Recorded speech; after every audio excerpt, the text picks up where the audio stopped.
સંસદના બંને ગૃહોમાં આજે રાષ્ટ્રપતિ અભિભાષણ પર ધન્યવાદ પ્રસ્તાવ પર થશે ચર્ચા। પ્રધાનમંત્રી મોદી લોકસભામાં આજે સાંજે રાષ્ટ્રપતિના અભિભાષણ પર ધન્યવાદ પ્રસ્તાવ પર ચર્ચાનો જવાબ આપશે।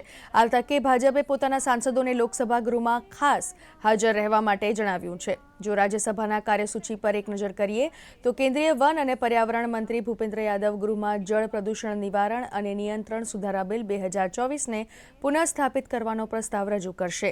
આ સિવાય કેન્દ્રીય નાણાપ્રધાન નિર્મલા સીતારામન અનુપૂરક અનુદાન માંગો 2023-2024ને દર્શાવતું નિવેદન ટેબલ પર મૂકશે। સાથે જ નાણામંત્રી વર્ષ 2023-2024 માટે જમ્મુ કાશ્મીર અને રાજ્ય માટે અનુદાન માટેની પૂરક માંગણીઓને દર્શાવતું નિવેદન પણ રજૂ કરશે। આ ઉપરાંત નાણામંત્રી આજે જમ્મુ અને કાશ્મીર રાજ્ય ક્ષેત્ર માટે વચગાળાનું બજેટ 2024-2025 રજૂ કરશે।